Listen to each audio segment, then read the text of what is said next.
सभी साथियों को मेरा नमस्कार। स्वागत है आप सभी का आज 20 मई के जनसत्ता विश्लेषण में। आइए शुरू करते हैं आज का जनसत्ता विश्लेषण। संपादकीय में देखते हैं क्या बात करी गई है। आज है तरक्की के बावजूद चुनौतियों के बीच। ये लेख लिखा है सुरेश सेठ जी द्वारा। पिछले दशक में देश ने बहुत तरक्की की है। अब यह विकासशील से विकसित देश होने की ओर अपने कदम बढ़ा रहा है। साथियों, ये हम जानते हैं कि पिछले 10 सालों में कैसे डेवलप्ड नेशंस के साथ हमने कम्पीट करा है। हमारी इकोनॉमी, हमारा चीज़ों को काम करने का नज़रिया बदल चुका है। हम एक एडवांस नेशन के रूप में कार्य कर रहे हैं, हम ग्रो कर रहे हैं। इसको लेके ही परिवर्तन भी देश में आ रहे हैं।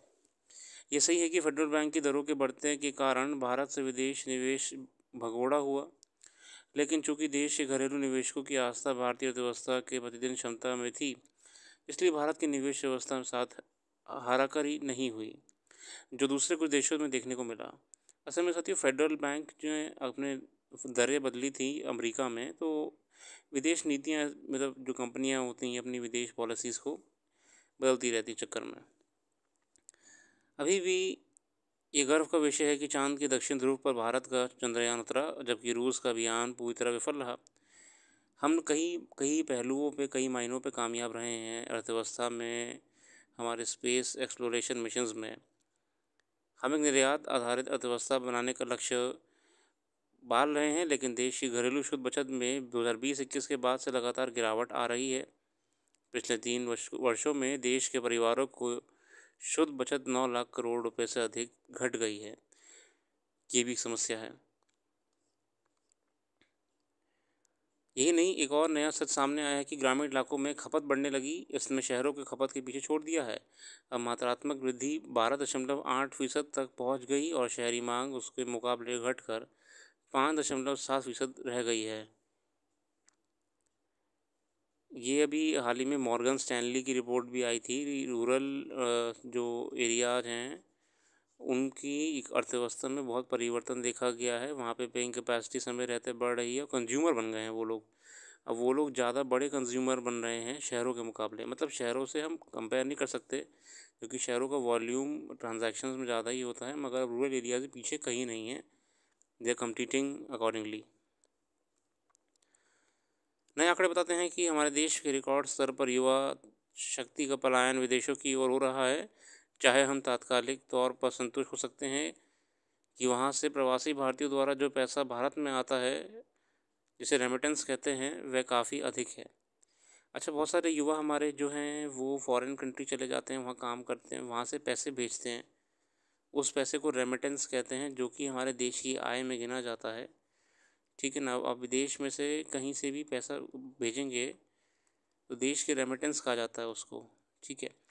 भारत को बहुत रेमिटेंस मिलता है अंतर्राष्ट्रीय स्तर पे। और एक और मज़ा बता आपको, मज़ेदार बात, कि हाल ही में एक रिपोर्ट आई थी, मैं नाम भूल रहा हूँ, उसमें लिखा हुआ था कि सबसे ज़्यादा माइग्रेंट्स जो विश्व में हैं वो भारतीय हैं।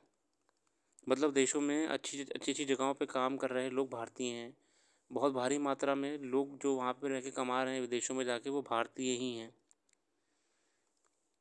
तो ये लेख थोड़ा सा वो आपको एक इशारा कर रहा था देश के विकास को लेके।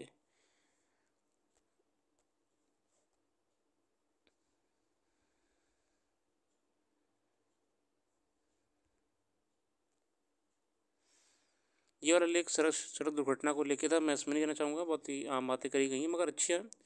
जागरूकता है रोड नियमों को लेके। जो लोग सड़क किनारे गाड़ी पार्क कर देते हैं, उस कारण जो दुर्घटना हो जाती हैं उसको लेके बहुत सारी बातें करी गई हैं। बहुत पहलुओं पे गौर भी करा गया है। आगे देखते हैं। ईरान के राष्ट्रपति का हेलीकॉप्टर पहाड़ी क्षेत्र से हादसे का शिकार हुआ है। दुख की घटना है किसी भी देश के लिए, उसके राष्ट्रपति का ऐसी दुर्घटना में शामिल होना।